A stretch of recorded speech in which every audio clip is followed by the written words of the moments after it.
Operation सिंदूर ते बोले रक्षा मंत्री राजनाथ सिंह, किसे दबाव 'ਚ नहीं रोकया गया ऑपरेशन।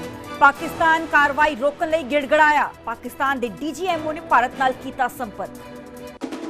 जम्मू कश्मीर 'ਚ फौज का ऑपरेशन महादेव जारी। पहलगाम नेड़े मुठभेड़ 'ਚ 3 अतवादी ढेर।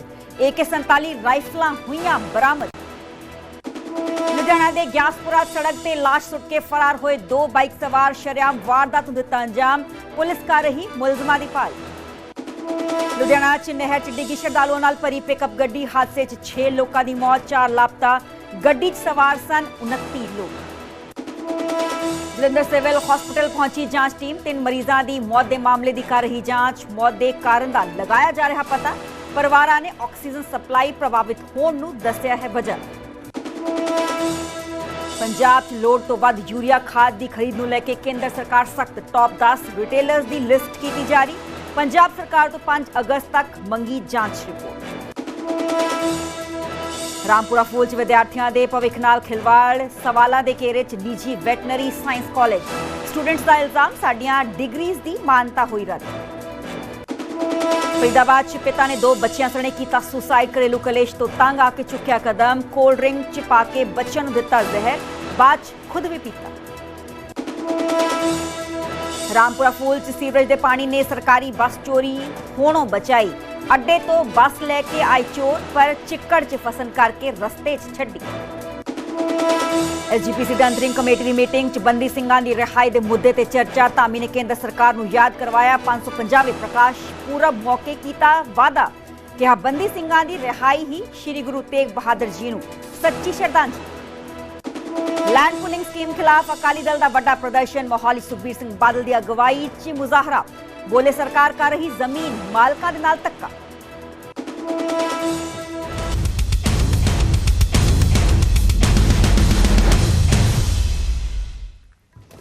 सत श्री अकाल जी, मैं हाँ सरबजोत कौर। न्यूज़ 18 पंजाब हरियाणा देख रहे सारे दर्शकों का स्वागत है। बुलेटिन की शुरुआत एक बेहद ही अहम ते वड्डी खबर दे नाल करन जा रहे हैं। जम्मू कश्मीर च फौज नूं एक वड्डी सफलता हासिल हुई है। दरअसल मुठभेड़ 3 अतवादियों नूं ढेर किया गया है। फौज के ऑपरेशन महादेव च ये 3 अतवादी मारे गए ने। फौज के ऑपरेशन महादेव च अतवादी मूसा भी मारिया गया ते मारे गए अतवादी पहलगाम हमले च शामिल ने।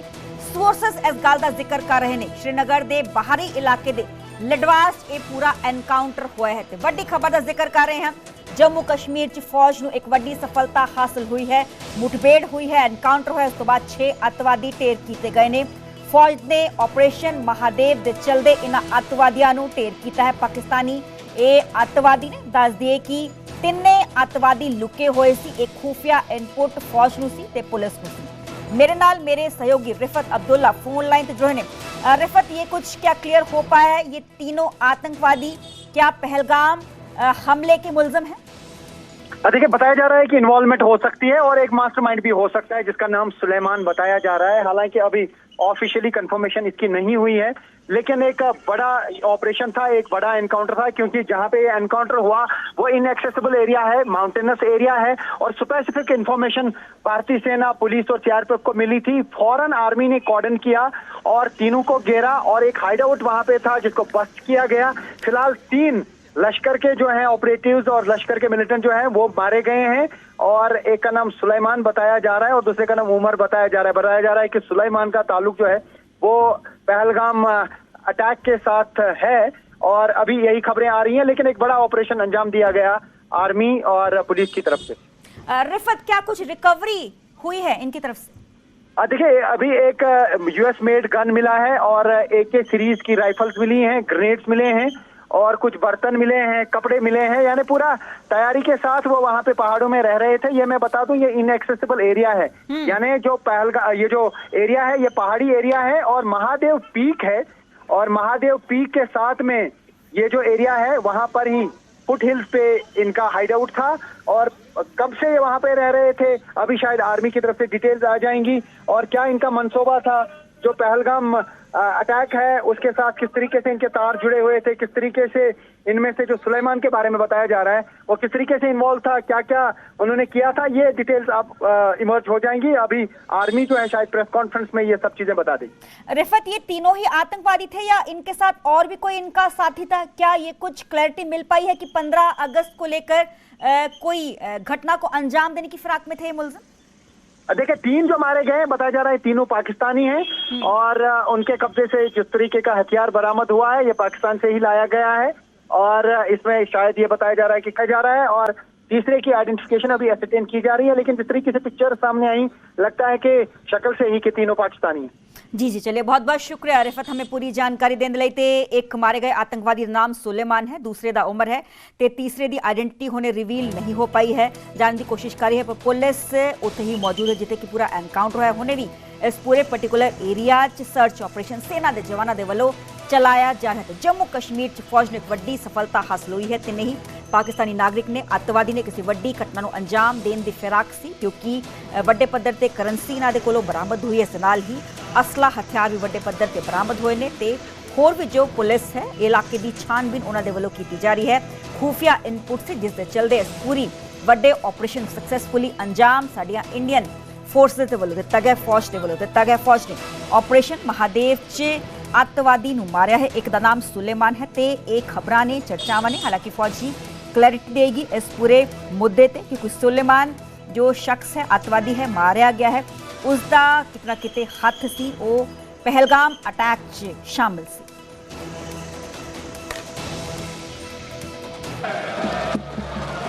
अगर पहलगाम में जो लोगों की मृत्यु हुई उनके लिए अगर शहादत की मांग कोई कर रहा है तो हमारा दल का नेता राहुल गांधी कर रहा है। राहुल गांधी जी बदामी के कंटोनमेंट में गए। सर मैं बोलूं? Sir house in order, sir house in order में sir house is not in order में रहेगा सर। टाइम लेकिन आप तथ्यों पे बोले, गलत सूचनाएं नहीं दे सदन में, गलत सूचनाएं नहीं मत दे। हम बोलिए इसके ऑर्डर में लाइए सर। कोई सदन में गलत तथ्य नहीं रख सकते आप। सर मैं बोलूं सर कैमरा आएगा मेरे पे। धन्यवाद आदरणीय अध्यक्ष महोदय, आदरणीय अध्यक्ष महोदय, अब बात आती है ऑपरेशन सिंदूर की। आज मैं राजनाथ सिंह जी का भाषण सुन रहा था, मुझे पता नहीं चल रहा था कि राजनाथ सिंह जी जो भाषण दे रहे थे वो किस समय का उजागर कर रहे थे, वो किस समय का उजागर कर रहे थे, वो किस समय का उजागर कर रहे थे। क्या वो 2016 के बाद क्या उन्होंने ये नहीं कहा कि हम घुस के मारेंगे और पाकिस्तान को आज वो उनका जो भी टेररिस्ट इंफ्रास्ट्रक्चर है उसको खत्म कर देंगे? वही बातें तब की, वही बातें पुलवामा की बात की कि पुलवामा के बाद आज हमने हमारे लड़ाकू जहाज अब गए हैं, अब पाकिस्तान अब कभी भी भारत पर उंगली नहीं दिखा सकता। और उसके बाद आज दोबारा वही बातें कर रहे हैं, आज दोबारा वही बातें कर रहे हैं कि हम घुस के मारे, हमने ये किया फलाना किया। और ये अब भी कह रहे हैं कि ऑपरेशन सिंदूर कंप्लीट नहीं हुआ, अधूरा है, क्योंकि कल को जाके दोबारा पाकिस्तान कर सकता है। ये खुद कह रहे हैं, ये खुद कह रहे हैं, ये खुद कह रहे हैं कि इसके पश्चात भी पाकिस्तान कल को जाके कर सकता है। तो ये कैसा, ये जो सफल कैसे हुआ, फिर क्या सफल हुआ? आज ये खुद कह रहे हैं कि हमारा मकसद युद्ध का नहीं था। हम पूछना चाहते क्यों नहीं था, होना चाहिए था। आज उन्होंने खुद कहा कि हमारा मकसद जमीन लेने का नहीं था। क्यों नहीं था? पाकिस्तान ऑक्यूपाइड कश्मीर अगर आज नहीं लेंगे तो कब लेंगे? ये उन्होंने खुद कहा। जिन्होंने खुद कहा कि हमारा मकसद था टेररिस्ट के इंफ्रास्ट्रक्चर पर आक्रमण करना। तो क्या हमने उरी के समय नहीं किया? क्या हमने पुलवामा के समय नहीं किया?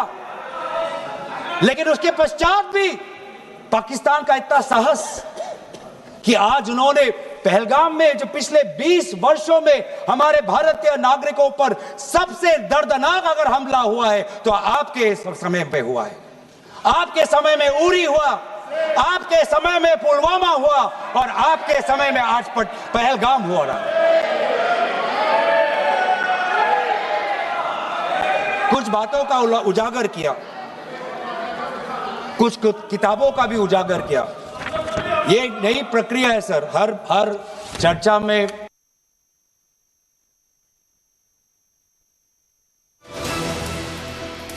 ऑपरेशन सिंदूर पे चर्चा हो रही है, जिन्हें हमें भारत के अंदर सुनना चाहिए था। लेकिन अगर पहली बार अगर हमने सीडीएस को सुना तो हमने सिंगापुर में सुना, श्रृंगला डायलॉग में। ब्लूमबर्ग को वो जानकारी दे रहे थे, हमें नहीं सर।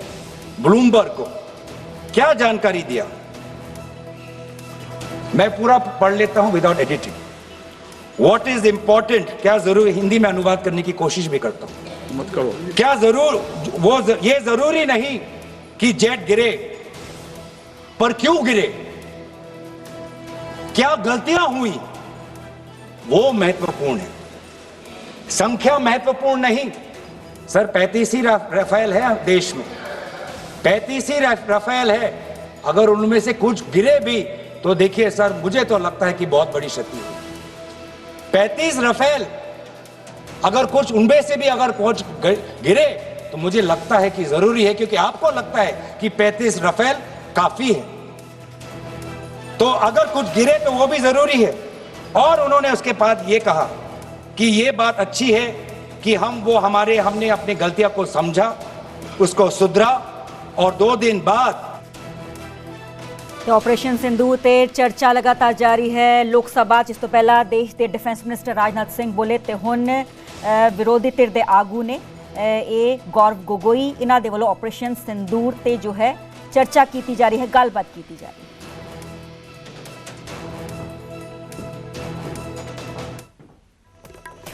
ਅੱਗੇ ਵਧਾਂਗੇ ਤੇ ਗੱਲ ਕਰਾਂਗੇ ਐਸਜੀਪੀਸੀ ਤੇ। ਐਸਜੀਪੀਸੀ ਦੀ ਅੰਤਰਿਮ ਕਮੇਟੀ ਦੀ ਮੀਟਿੰਗ 'ਚ ਬੰਦੀ ਸਿੰਘਾਂ ਦੀ ਰਿਹਾਈ ਤੇ ਚਰਚਾ ਕੀਤੀ ਗਈ ਹੈ। ਬੰਦੀ ਸਿੰਘਾਂ ਦੀ ਰਿਹਾਈ ਨੂੰ ਲੈ ਕੇ ਐਸਜੀਪੀਸੀ ਨੇ ਕੇਂਦਰ ਸਰਕਾਰ ਨੂੰ ਅਪੀਲ ਕੀਤੀ ਹੈ ਕਿ 550ਵੇਂ ਪ੍ਰਕਾਸ਼ ਪੁਰਬ ਮੌਕੇ ਜੋ ਵਾਅਦਾ ਕਰੇ ਕੇਂਦਰ ਸਰਕਾਰ। ਧਾਮੀ ਨੇ ਕਿਹਾ ਕਿ ਕੇਂਦਰ ਸਰਕਾਰ 2019 ਵਾਲਾ ਨੋਟੀਫਿਕੇਸ਼ਨ ਲਾਗੂ ਕਰੇ। 350ਵੀਂ ਸ਼ਤਾਬਦੀ ਤੇ ਲਾਗੂ ਹੋਵੇ ਬੰਦੀ ਸਿੰਘਾਂ ਦੀ ਰਿਹਾਈ ਵਾਲਾ ਨੋਟੀਫਿਕੇਸ਼ਨ। ਇਹ ਸ਼੍ਰੀ ਗੁਰੂ ਤੇਗ ਬਹਾਦਰ ਜੀ ਨੂੰ ਸੱਚੀ ਸ਼ਰਧਾਂਜਲੀ ਹੋਵੇਗੀ ਤੇ ਕਰਤਾਰਪੁਰ ਸਾਹਿਬ ਦੇ ਦਰਸ਼ਨਾਂ ਲਈ ਵੀ ਪਾਸਪੋਰਟ ਦੀ ਸ਼ਰਤ ਖਤਮ ਹੋਵੇ, ਇਹ ਵੀ ਅਪੀਲ ਕੀਤੀ ਗਈ ਹੈ ਕੇਂਦਰ ਸਰਕਾਰ ਤੋਂ। ਆਧਾਰ ਕਾਰਡ ਦੇ ਜ਼ਰੀਏ ਹੀ ਦਰਸ਼ਨਾਂ ਦੀ ਇਜਾਜ਼ਤ ਮਿਲੇ। ਐਸਜੀਪੀਸੀ ਦੀ ਅੰਤਰਿਮ ਕਮੇਟੀ ਦੀ ਮੀਟਿੰਗ ਸੀ ਤੇ ਮੀਟਿੰਗ 'ਚ ਕਈ ਵਿਚਾਰ ਚਰਚਾ ਕੀਤੀਆਂ ਗਈਆਂ ਨੇ। ਬੰਦੀ ਸਿੰਘਾਂ ਦੀ ਰਿਹਾਈ ਨੂੰ ਲੈ ਕੇ ਐਸਜੀਪੀਸੀ ਨੇ ਕੇਂਦਰ ਸਰਕਾਰ ਨੂੰ ਅਪੀਲ ਕੀਤੀ ਹੈ। ਹਰਜਿੰਦਰ ਸਿੰਘ ਧਾਮੀ ਐਸਜੀਪੀਸੀ ਦੇ ਪ੍ਰਧਾਨ, ਉਹਨਾਂ ਨੇ ਕਿਹਾ ਹੈ ਕਿ 550ਵੇਂ ਪ੍ਰਕਾਸ਼ ਪੁਰਬ ਮੌਕੇ वादा पूरा करे केंद्र सरकार। जो वादा उन्होंने 2019 च नोटिफिकेशन जारी करके किया उदों 550वां प्रकाश पूरब से श्री गुरु नानक देव जी का। हुण 350वीं शताब्दी है श्री गुरु तेग बहादुर जी की, ते बंदी ਸਿੰਘਾਂ ਦੀ रिहाई वाला नोटिफिकेशन जारी किया जाए, लागू किया जाए। ये श्री गुरु तेग बहादुर जी को सच्ची श्रद्धांजलि होगी।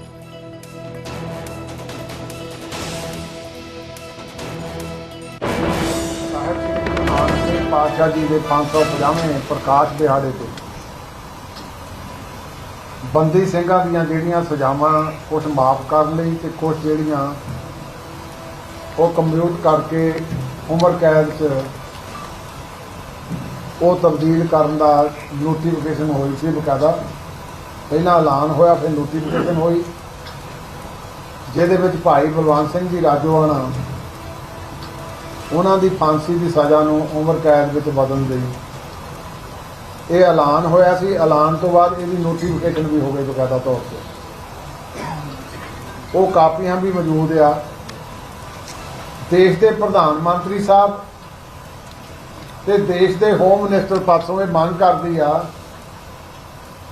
ਕਿ ਆਹ ਸਮਾਂ ਆ ਸਾਹਿਬ ਗੁਰੂ ਤੇਗ ਬਹਾਦਰ ਪਾਤਸ਼ਾਹ ਦੀ 350ਵੀਂ शहीदी गुरपुरब मना रहे सारे पंजाब ने नहीं देश विदेश च सारे सिख भी ते सारे सैक्ट भी इकट्ठे होके वो जिहड़ी नोटिफिकेशन 2019 वाली वो तुरंत लागू की जाए, क्योंकि मैं समझदा एक सच्ची ते सुच्ची श्रद्धांजलि होगी साहिब गुरु तेग बहादुर पातशाह जी नूं भी ते सिख कौम नूं भी। शहीदी शताब्दी समागम च भंगड़े के मामले च SGPC की अंतरिम कमेटी की मीटिंग च घटना की सख्त शब्दों च निंदा की गई। हुण श्री अकाल तख्त साहब ते यह पूरा मामला पहुंच गया। SGPC प्रधान हरजिंदर सिंह धामी ने कहा, उन्होंने कहा कि मामले सख्त तो सख्त सज़ा दी जाए। मामले च अकाल तख्त साहब के वालों हरजोत बैंस को भी तलब कर लिया गया है। पंजाब सरकार के वालों 350वीं शताब्दी में समर्पित प्रोग्राम करवाए जा रहे हैं। इन्हों की शुरुआत श्रीनगर तो की गई तो इस प्रोग्राम च सिंगर बीर सिंह पहुंचे सी, उन्होंने रोमांटिक गाने गाए जिससे जो उत्थे मौजूद ऑडियंस सी वो भी भंगड़ा पाउण लग पई। इस पूरे मामले का नोटिस लिया गया। SGPC ने सवाल खड़े किए, हालांकि जो भाषा विभाग किस संबंधी ये प्रोग्राम है तो उस तो बाद बीर सिंह ने मुआफ़ी भी मंगी सी और अकाल तख्त साहब पहुंचे से अपना स्पष्टीकरण उन्होंने दिता सी, मुआफ़ीनामा दिता सी। तो उस तो बाद अकाल तख्त साहब के कार्यकारी जथेदार ज्ञानी कुलदीप सिंह गड़गच ने जो हरजोत बैंस ने सिक्ख्या मंत्री ने उन्होंने नाल ही भाषा विभाग के डायरैक्टर उन्होंने तलब किया है। SGPC प्रधान हरजिंदर सिंह धामी का कहना है कि हुण श्री अकाल तख्त साहब से पूरा मामला पहुंच चुका है, क्योंकि 1 अगस्त को हरजोत बैंस जो पंजाब के सिक्ख्या मंत्री तो उहदे नाल ही जो भाषा विभाग के डायरैक्टर ने उन्होंने भी तलब किया गया।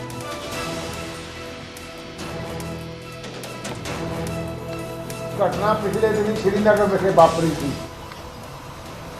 ओदी भी अज श्रोमणी गुरुद्वारा प्रबंधक कमेटी की एग्जैक्टिव ने उन्होंने सिख पंथ की एक महान पीड़ा भी दसिया कि साहिब गुरु तेग बहादुर पातशाह जी का शहीदी गुरपुरब मना रहे हैं तो आपां भंगड़े पा रहे हैं तो उत्थे गाने गाए जा रहे हैं, वो भी जिहड़े प्रबंधक करता उन्होंने हाज़री दे विच।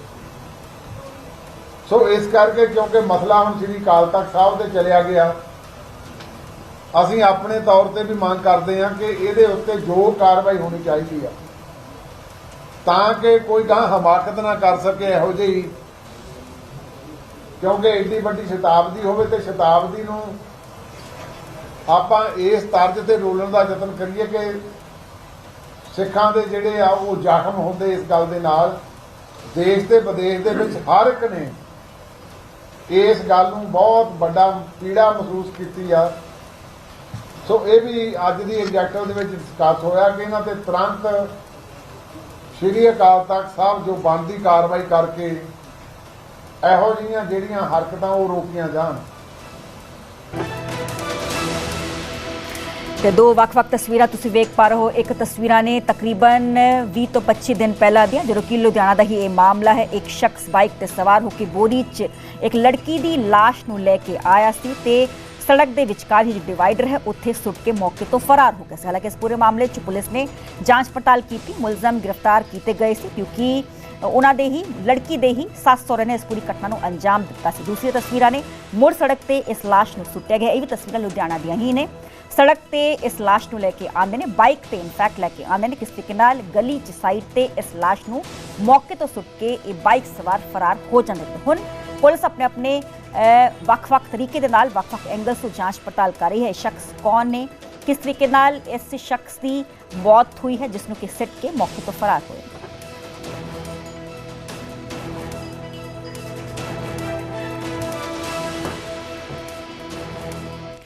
ਹੁਣ ਗੱਲ ਲੁਧਿਆਣਾ 'ਚ ਨਹਿਰ 'ਚ ਇੱਕ ਪਿਕਅਪ ਗੱਡੀ ਡਿੱਗ ਗਈ। ਹਾਦਸੇ 6 ਲੋਕਾਂ ਦੀ ਦਰਦਨਾਕ ਮੌਤ ਹੋ ਗਈ। ਮਰਨ ਵਾਲਿਆਂ 'ਚ 2 ਬੱਚੇ 3 ਮਹਿਲਾਵਾਂ ਤੇ 1 ਪੁਰਸ਼ ਸ਼ਾਮਿਲ ਹੈ। ਨਹਿਰ 'ਚ 4 ਲੋਕ ਜੋ ਰੁੜੇ ਨੇ ਉਹਨਾਂ ਦੀ ਭਾਲ ਲਗਾਤਾਰ ਕੀਤੀ ਜਾ ਰਹੀ ਹੈ। ਹਾਦਸੇ 'ਚ 19 ਲੋਕਾਂ ਨੂੰ ਰੈਸਕਿਊ ਕੀਤਾ ਜਾ ਚੁੱਕਿਆ ਹੈ। 29 ਲੋਕ ਪਿਕਅਪ ਗੱਡੀ ਸਵਾਰ ਸਨ। ਨੈਣਾ ਦੇਵੀ ਤੋਂ ਇਹ ਪਿਕਅਪ ਗੱਡੀ ਵਾਪਸ ਆ ਰਹੀ ਸੀ। ਸ਼ਰਧਾਲੂ ਇਸ 'ਚ ਸਵਾਰ ਸਨ। ਮਲੇਰਕੋਟਲਾ ਦੇ ਪਿੰਡ ਮਾਨਕਵਾਲ ਦੇ ਰਹਿਣ ਵਾਲੇ ਨੇ ਸਾਰੇ ਹੀ ਲੋਕ ਤੇ ਪਾਇਲ ਦੇ ਪਿੰਡ ਜਗੇੜਾ ਨੇੜੇ ਇਹ ਪੂਰਾ ਹਾਦਸਾ